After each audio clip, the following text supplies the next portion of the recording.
नमस्कार. आरआरसी नेटवर्कच्या लेटेस्ट बातमीपत्रात मी नेहा आपल्या सगळ्यांचं स्वागत करते. अशा आहेत आजच्या हेडलाईन्स.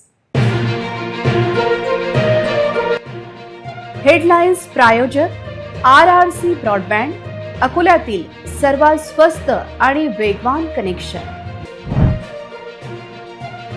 जिल्ह्यातील सर्व पेट्रोल पंपावर पेट्रोल आणि डिझेलचा साठा. उगाच घरात आणि ज्वलनशील पदार्थ साठवू नका, पुरवठा विभागाचे आवाहन. उन्हाळ्यात शहरात अनेक भागात गढूळ पाण्याचा पुरवठा. शहरातील प्रतिष्ठित भागांसह सर्वत्र पाणी पुरवठ्याची समस्या.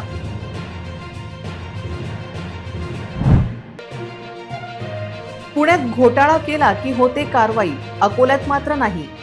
भूमी अभिलेखच्या त्या 10 कर्मचाऱ्यांवर कारवाई टाळली कोणी?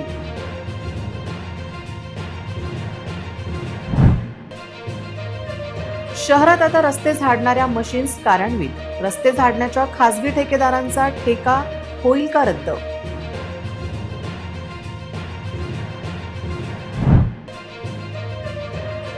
बुलढाण्याचे 3 आरोपी 12 किलो गांजांसह अटकेत. पोलिसांच्या कारवाईची सर्वत्र चर्चा. आता सविस्तर बातम्या. जिल्ह्यातील बहुतांश पेट्रोल पंपवर नागरिकांच्या रांगा पाहायला मिळत आहेत. अकोला जिल्ह्यासह विदर्भातील 9 जिल्ह्यांना पेट्रोल डिझेलचा पुरवठा करणाऱ्या गायगाव डेपोमध्ये मोठ्या प्रमाणात पेट्रोल डिझेलचा साठा उपलब्ध असल्याची माहिती जिल्हा पुरवठा विभागाने दिली आहे. अकोला जिल्ह्यात आज रोजी HPCL पेट्रोल व डिझेलची मागणी 1 लाख लिटरची आहे, तर सद्यस्थितीत 224 KL साठा पेट्रोल पंपवर उपलब्ध आहे. BPCL साठी 95 KL ची मागणी असून सद्यस्थितीमध्ये 107 KL साठा, तर IPCL ची 75 KL मागणी असून सद्यस्थितीत 109 KL साठा जिल्ह्यातील पेट्रोल पंपवर उपलब्ध आहे. अकोला जिल्ह्यात HPCL 32, BPCL 33, तर IPCL 42 पेट्रोल पंप आहेत. जिल्ह्याचा विचार केला असता जिल्ह्यातील 107 पेट्रोल पंप व सध्या स्थितीत 340 लाख लिटर एवढा साठा उपलब्ध असल्याची माहिती जिल्हा पुरवठा विभागाने दिली आहे. यापूर्वी पेट्रोल पंपवर पेट्रोल डिझेलची मागणी पंपधारक हे थेट करत होते, परंतु आता तेल कंपन्यांनी नवीन निकष लागू केल्याने पहिले RTGS केल्यानंतर गायगाव डेपोतून पेट्रोलचा टँकर हा पेट्रोल पंपवर येत आहे. या कारणांमुळे सुद्धा काही प्रमाणात जिल्ह्यातील पेट्रोल पंपवर पेट्रोलचा साठा कमी जास्त प्रमाणात उपलब्ध होण्याची माहिती प्राप्त झाली आहे. अकोला जिल्ह्यातील नागरिकांनी कोणत्याही अफवांवर विश्वास न ठेवता लागेल तेवढाच पेट्रोल डिझेलचा साठा हा आपल्या वाहनात साठवून ठेवावा, असे आवाहन जिल्हा पुरवठा अधिकारी राजेंद्र एन्नावार यांनी केले आहे. अकोला जिल्ह्यातील सर्व वाहनधारकांना याद्वारे आवाहन करण्यात येते की जिल्ह्यामध्ये पेट्रोल डिझेलची कुठलीही कमतरता नाही. पेट्रोल डिझेलचा सप्लाय पुरेशा प्रमाणात आहे. त्यामुळे नागरिकांनी पॅनिक होऊन पेट्रोल डिझेलचा साठा करू नये. तसेच सर्व पेट्रोल पंपांना पेट्रोल डिझेल बॉटल, कॅन किंवा बॅरलमध्ये न देण्याच्या देखील सूचना देण्यात आलेल्या आहेत.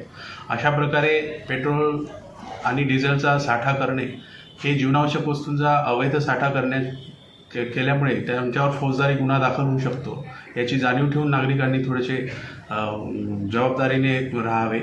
आणि 2 चाकी आणि 4 चाकींच्या वाहनधारकांना पण विनंती आहे की त्यांनी आपल्या पेट्रोल डिझेल टाकीमध्ये आवश्यक तेवढे पेट्रोल आणि डिझेलचा भरणा करावा.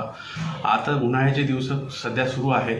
अधिक पेट्रोल टाकी फुल करणे अपघाताला निमंत्रण ठरू शकते. तरी याद्वारे आवाहन करण्यात येते की कुठल्याही परिस्थितीमध्ये पॅनिक होऊन नागरिकांनी वर्तन करू नये. पेट्रोल डिझेलचा सफिशियंट साठा जिल्ह्यामध्ये आहे. सर, जिल्ह्यातले कोणते पंप सध्या बंद आहेत का काय? अशी कुठलीही रिपोर्टिंग नाही आहे. सध्या पेट्रोल कंपन्यांनी त्यांची मोडस ऑपरेंडी चेंज केलेली आहे. पूर्वीला RTGSचा विषय हा नंतर यायचा, पण सध्या आता RTGS अगोदर करावं लागतं, मग त्यांची टँकरची गाडी भरून देण्यात येते. त्याच्यामध्ये थोडे टेक्निकल इश्यूज येत आहेत, त्यामुळे थोडासा डिले होत आहे. अकोला शहरात अशुद्ध पाणी ही आता केवळ एक समस्या राहिली नसून तो एक गंभीर पेच बनत चालला आहे. यामुळे नागरिकांच्या जीवाला धोका निर्माण झाला आहे. गेल्या काही दिवसांपासून शहरातील सुधीर कॉलनी, जवाहरनगर आणि मोरेश्वर कॉलनी यांच्यासारख्या उच्चभ्रू वस्त्यांमध्ये दूषित पाण्याचा पुरवठा होत असल्याने नागरिकांच्या आरोग्याचा प्रश्न ऐरणीवर आला आहे. अकोला शहराला महाड येथील जलशुद्धीकरण केंद्रातून पाणी पुरवठा केला जातो. मात्र याच केंद्रातून नागरिकांच्या घरापर्यंत नळाद्वारे दूषित पाणी पोहोचते आहे. शहरातील जवाहरनगर, मोरेश्वर कॉलनी, सुधीर कॉलनी या भागात गेल्या 10 दिवसांपासून अत्यंत अशुद्ध पाणी येत आहे. नळात येणारे हे पाणी गलिच्छ, दुर्गंधीयुक्त आणि आरोग्यास घातक आहे. हा संपूर्ण परिसर भाजपचा बालेकिल्ला मानला जातो. मात्र तरीही सत्ताधारी भाजप सरकार या समस्येकडे लक्ष द्यायला तयार नाही, असा आरोप स्थानिक नागरिक करत आहेत. दूषित पाणी पुरवठ्याबाबत वारंवार तक्रारी करूनही महानगरपालिका प्रशासन याकडे डोळेझाक करत आहे. नागरिकांना हे पाणी उकळून प्यावे लागत आहे, पण पाण्याची गुणवत्ता इतकी खालावली आहे की उकळल्यानंतरही ते वापरण्यायोग्य राहत नाहीये. पुणे जमीन महसूल विभागातील घोळानंतर 15 अधिकारी व कर्मचाऱ्यांच्या सक्तीच्या रजेवर पाठवण्यात आले. पण अकोल्यातील भूमी अभिलेख विभागाला केवळ तारीख पे तारीख सुरू आहे. फेब्रुवारीमध्ये 10 जणांना कारणे दाखवा नोटीस काय दिली, त्यानंतर ना कारवाई नाही ॲक्शन. पुणे जिल्ह्यातील जमीन महसूल अभिलेखांमध्ये मोठ्या गैरवापराचा पर्दाफाश झाला असून राज्य शासनाने या प्रकरणी कठोर पावले उचलली आहेत. महाराष्ट्र जमीन महसूल अधिनियमच्या कलम 155चा गैरवापर करून जमिनीचा वर्ग, क्षेत्रफळ आणि बोगवटदारांमध्ये बेकायदेशीर बदल केल्याच्या गंभीर तक्रारीनंतर सखोल चौकशी करण्यात आली. या प्रकरणातील जबाबदार अधिकाऱ्यांना सक्तीच्या रजेवर पाठवण्याचे आदेश दिले गेले. पण अकोल्यात मात्र केवळ भूमी अभिलेख विभागातील पंकज पवार यांच्या निलंबनानंतर भूमी अभिलेख विभागातील 10 अधिकारी व कर्मचाऱ्यांना कारणे दाखवा नोटीस बजावत प्रकरण दाबण्याचा प्रयत्न विभागातून होत असल्याचे चित्र आहे. निलंबित तत्कालीन उप अधीक्षक पंकज पवार यांच्या कार्यकाळात अकोल्यात मालमत्ता पत्रक मोजणी आणि वारसा नोंदीमध्ये मोठ्या प्रमाणात अनियमितता झाल्याच्या तक्रारी प्राप्त झाल्या होत्या. प्रॉपर्टी कार्डमध्ये नियमबाह्य फेरफार झाल्याचा संशय असून यामध्ये मोठे आर्थिक हितसंबंध गुंतल्याची चर्चा होती. पुणे येथील जमाबंदी आयुक्तांच्या निर्देशानुसार ज्या 10 जणांना नोटीस देण्यात आल्या, कारणे दाखवा नोटीसवर फेब्रुवारीत उत्तर घेतल्यानंतर अद्यापपर्यंत कारवाई का नाही अशी विचारणा होत आहे. अकोला शहर स्वच्छतेसाठी महापालिकेला 3 आधुनिक स्वच्छता मशीन उपलब्ध झाले आहेत. त्यामुळे शहर स्वच्छता कितपत होईल, तसेच कचरा गोळा केला जाईल का अशी विचारणा होत आहे. रस्ते सफाईसाठी आता या मशीन किती योग्य प्रकारे वापरल्या जातात याकडे पाहिले जाईल. अकोला शहरामधील धुळीचे प्रमाणावर नियंत्रण आणण्यासाठी आणि मुख्य रस्त्यावरील सफाईचे काम चांगल्या प्रकारे व्हावे याकरिता मागणीनुसार राज्य शासनाच्या स्वच्छ भारत मिशन अंतर्गत अकोला महानगरपालिकेला 3 मेकॅनिकल स्वीपिंग मशीन प्राप्त झाले आहे. या वाहनांचा महापौर, मनपा आयुक्त डॉक्टर सुनील लहाने, स्थायी समिती सभापती विजय अग्रवाल, उपमहापौर अमोल गोगे, सभागृह नेता पवन महले यांच्या शुभहस्ते संपन्न झाला आहे. मेकॅनिकल स्वीपरचा उपयोग रस्ते, औद्योगिक रस्ते, बाजारपेठा आणि व्यावसायिक क्षेत्रे, निवासी इमारती इत्यादींसारख्या मोठ्या सपाट पक्क्या जागा कार्यक्षमतेने स्वच्छ करण्यासाठी होतो. यांच्या स्वीपिंग सिस्टममध्येही एक मध्यवर्ती ब्रश, 2 बाजूने ब्रश आणि 2 सेक्शन हेड्स असतात. झाडण्याचे काम मध्यवर्ती ब्रश आणि एका बाजूच्या ब्रशच्या मदतीने केले जाते. रस्त्याच्या उजव्या आणि डाव्या बाजूची साफसफाई करण्यासाठी मशीनच्या प्रवासाच्या दिशेनुसार मध्यवर्ती ब्रशची दिशा गरजेनुसार उजवीकडे किंवा डावीकडे समायोजित केली जाऊ शकते. हे मशीन स्वयंचलित प्रकारचे असून त्यात सहाय्यक डिझेल इंजिन, उच्च कार्यक्षमतेचा व्हॅक्यूम एक्झॉस्टर, डस्ट कंटेनर आणि हायड्रॉलिकवर चालणारे मध्यवर्ती व बाजूचे ब्रश असलेले रोड क्लिनिंग हेड आहे. झाडण्याची सर्व कार्ये ड्रायव्हरच्या केबिनमधून चालवल्या जाणाऱ्या इलेक्ट्रो हायड्रॉलिक आणि इलेक्ट्रो न्यूमॅटिक कंट्रोल्सद्वारे नियंत्रित केली जातात.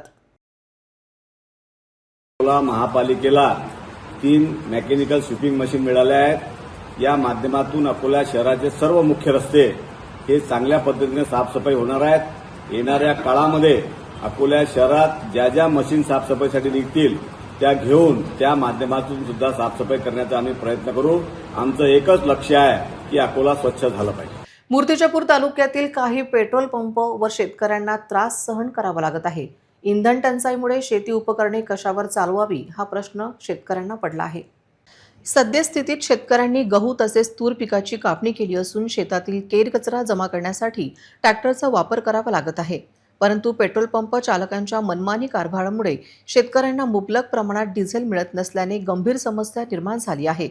शेतकऱ्यांच्या म्हणण्यानुसार पेट्रोल पंपवर त्यांच्या 500 ते 1000 रुपयांचे डिझेल दिले जात आहे. तसेच गावापासून पेट्रोल पंपपर्यंत ट्रॅक्टर आणतो म्हटले तर 500 रुपयांचे डिझेल लागते. अशाने शेतीची कामे होणार कशी अशी विचारणा शेतकरी करीत आहेत. कमी प्रमाणात डिझेल मिळत असल्यामुळे शेतातील काम ट्रॅक्टरच्या सहाय्याने कसे करावे हा प्रश्न शेतकऱ्यांसमोर उभा ठाकला आहे.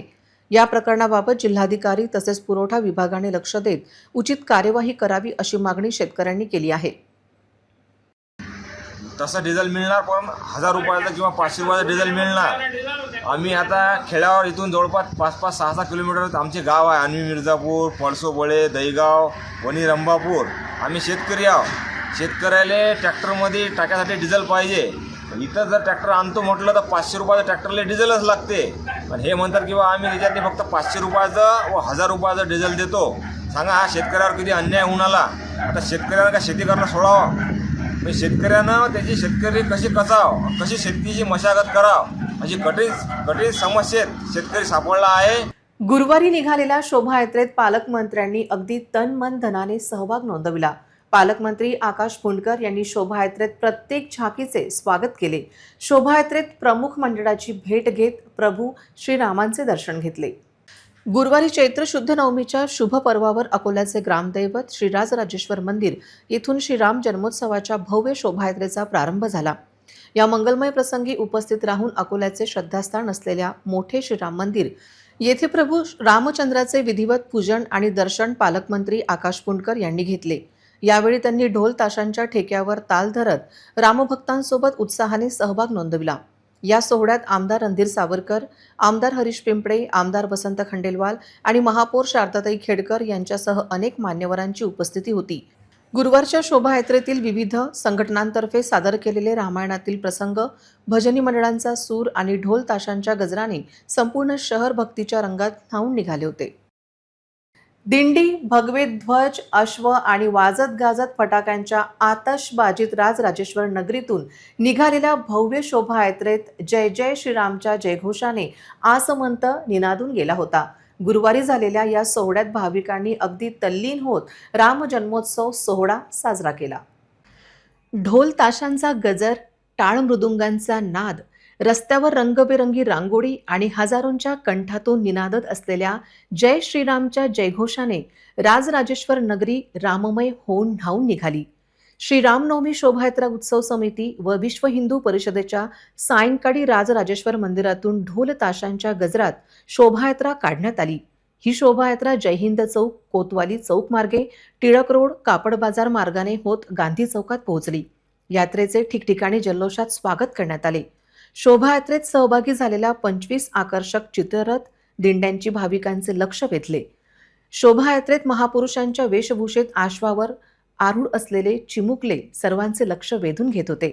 बाल स्वरूपातील राम यांच्या वेशभूषा साकारून भाविकांचे लक्ष वेधून घेतले होते. शहरातील दिवंगत आमदार गोवर्धन शर्मा, प्रणित विश्व हिंदू परिषद श्रीरामनवमी शोभायात्रा समितीच्या वतीने स्थानिक सिटी कोतवाली चौकात सुरू असलेल्या रामनवमी उत्सवास रामभक्तांचा उत्स्फूर्त प्रतिसाद मिळत आहे. रामनवमी शोभायात्रा समितीचे स्थायी अध्यक्ष कृष्णा शर्मा, समितीचे अध्यक्ष अरुण शर्मा, विश्व हिंदू परिषद महानगर अध्यक्ष राजू मंजुळकर, राहुल राठी, मनीष बाचुका, नितीन जोशी, संदीप वाणी, शैलेंद्र कागलीवाल, सौ अर्चना शर्मा, पुष्पा वानखडे, सारिका देशमुख, रेखा नालट, कल्पना अडसुले, मनीषा भुसारी, मालती रणपिसे आदी पदाधिकारी व सेवाधारी यांनी केले आहे. अकोला शहरातील काही गॅस एजन्सी चालकांनी आपला मनमानी कारभार सुरू केला असून याचा फटका सामान्य जनतेला बसत आहे. अकोला शहरातील डाबकीरोड परिसरातील समर्थ गॅस एजन्सीमध्ये नागरिकांना नाहक त्रासाला सामोरे जावे लागत आहे. या प्रकरणी संतप्त नागरिकांनी थेट जिल्हाधिकारी कार्यालयावर तक्रार दाखल केली आहे. समर्थ गॅस एजन्सी बाहेर तासनतास उभे राहून गॅस सिलेंडर मिळत नसल्याने नागरिक दररोज एजन्सीच्या फेऱ्या मारून हैराण झाले आहेत. एजन्सीच्या ढिसाळ नियोजनामुळे नागरिकांमध्ये तीव्र संताप व्यक्त होत आहे. आज डाबकीरोड परिसरातील काही नागरिकांनी थेट जिल्हाधिकाऱ्यांशी संपर्क साधला आणि जिल्हा पुरवठा अधिकाऱ्यांकडे संबंधित गॅस एजन्सी मालकांविरोधात तक्रार दाखल केली. गॅस सिलेंडरसाठी ऑनलाईन OTP मिळून संबंधित एजन्सी मालक सिलेंडर देत नाहीत, तसेच ही एजन्सी बहुतांश वेळ बंदच असते असा आरोप नागरिकांनी केला आहे. या ठिकाणी पुरुष आणि महिलांना तासनतास रांगेत उभे राहावे लागत आहेत. अखेर संतापलेल्या नागरिकांनी आज जिल्हा पुरवठा अधिकाऱ्यांना आपल्या समस्यांचे निवेदन दिले. या निवेदनात संबंधित गॅस एजन्सीवर कठोर कारवाई करावी आणि लोकांना त्वरित सिलेंडर उपलब्ध करून द्यावेत अशी मागणी करण्यात आली आहे. समर्थ गॅस सर्व्हिस आहे ना आमच्या डबके रोडला, तिथे आम्हाला जसं सकाळी 4 वाजतापासून 6 वाजतापासून लोक लाईनमध्ये लागतो. आम्ही 10, 11, 12 वाजेपर्यंत थांबतो, पण एजन्सी अजून पण उघडत नाही, काही निर्देश देत नाही. त्यामुळे आम्हाला खूप म्हणजे त्रास असा होत आहे की कामधंदे सोडून तिथे बसतो आम्ही.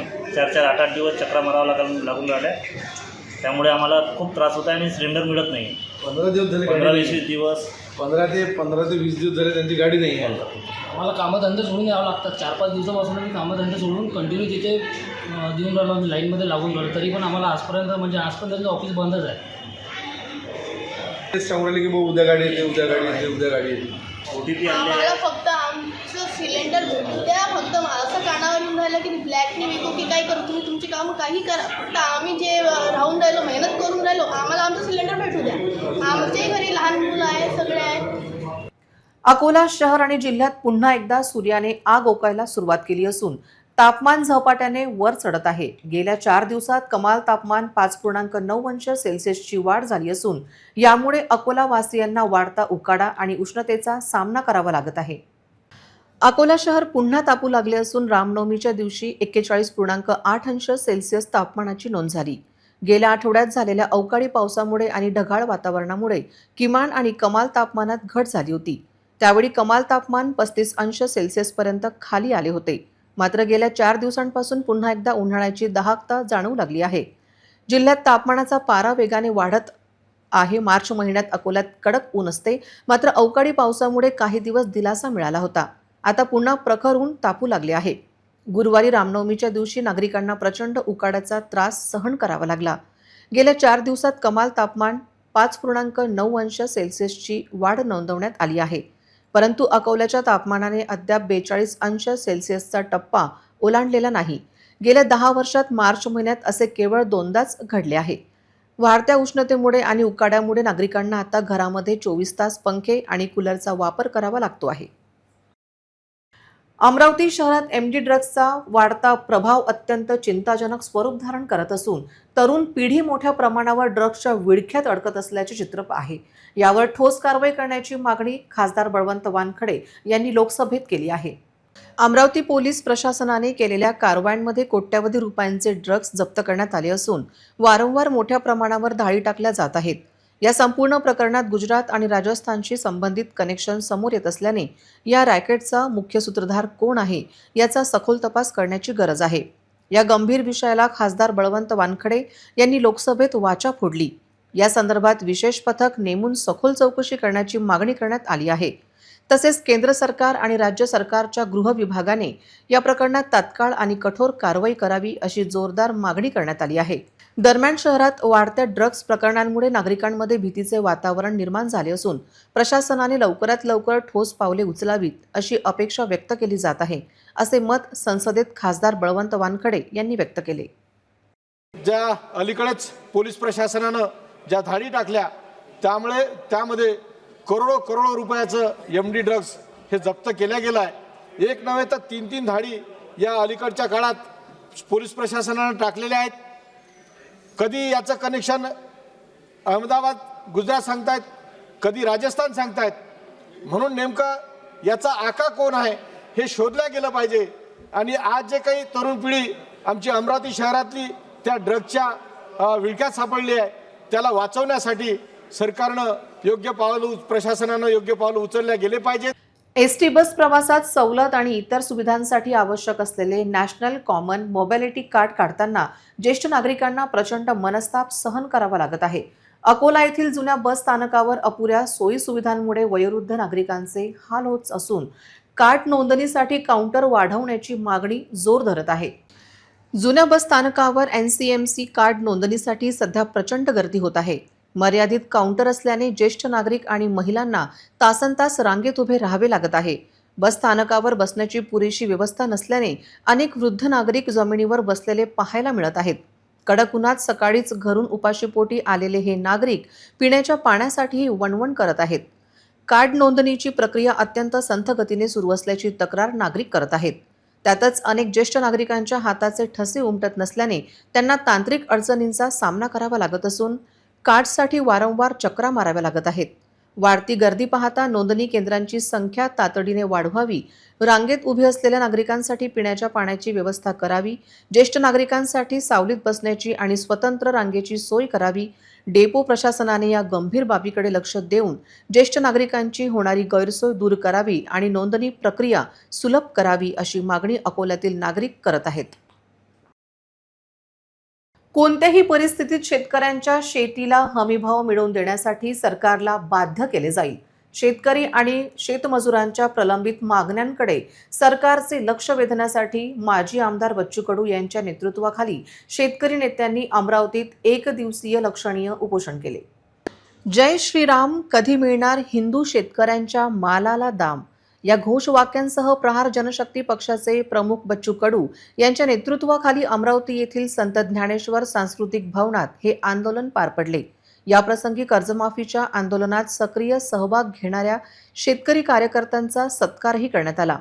ज्याप्रमाणे सरकारकडून शेतकऱ्यांची कर्जमाफी मंजूर करून घेतली, त्याचप्रमाणे आता शेतमालाला हमीभाव मिळवून दिल्याशिवाय स्वस्त बसणार नाही, अशी आक्रमक प्रतिक्रिया बच्चू कडू यांनी व्यक्त केली. या उपोषणात ज्येष्ठ शेतकरी नेते विजय जावंधिया, वामनराव चपट यांच्यासह अनेक शेतकरी नेते आणि प्रहार संघटनेचे कार्यकर्ते मोठ्या संख्येने उपस्थित होते. यावेळी उपस्थित नेत्यांनी शेतकऱ्यांना मार्गदर्शन केले.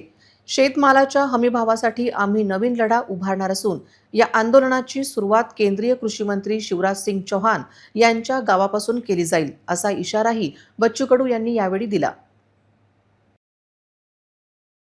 खरं तर हा धागा अजूनही आहे.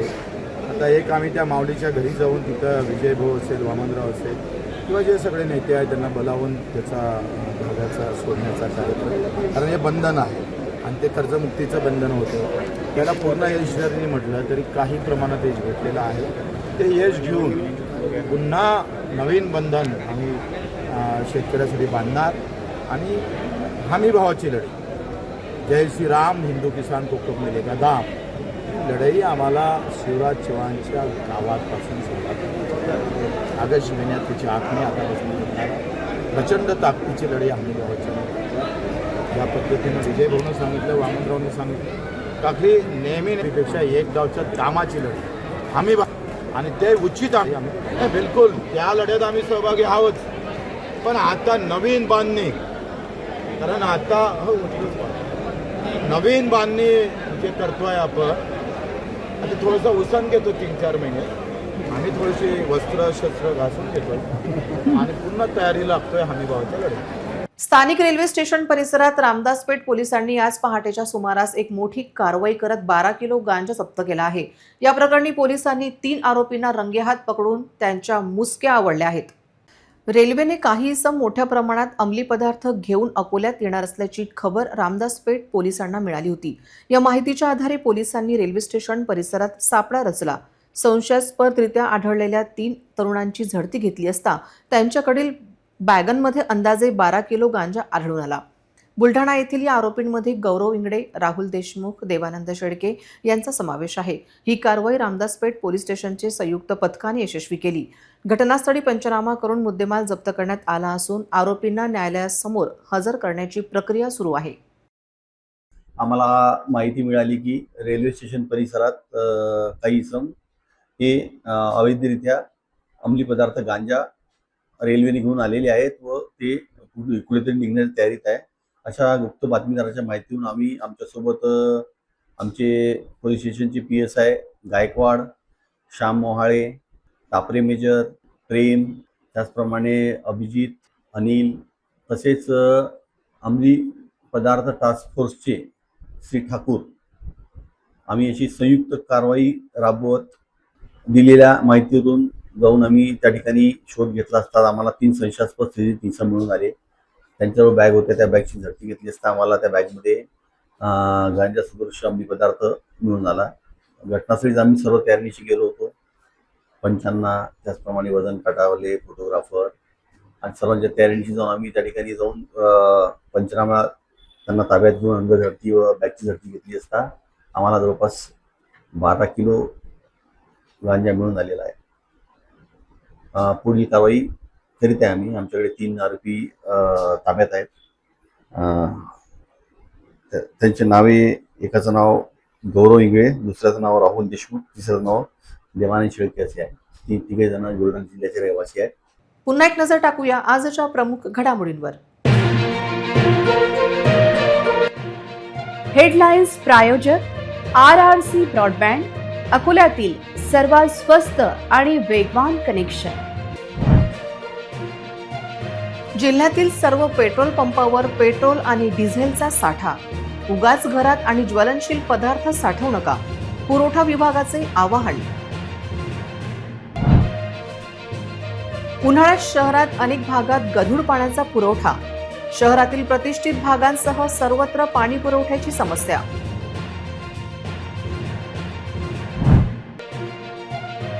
पुण्यात घोटाळा केला की होते कारवाई, अकोल्यात मात्र नाही.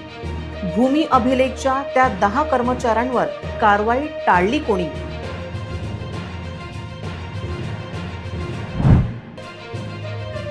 शहरात आता रस्ते झाडणाऱ्या मशीन्स कार्यान्वित. रस्ते झाडण्याच्या खासगी ठेकेदारांचा ठेका होईल का रद्द?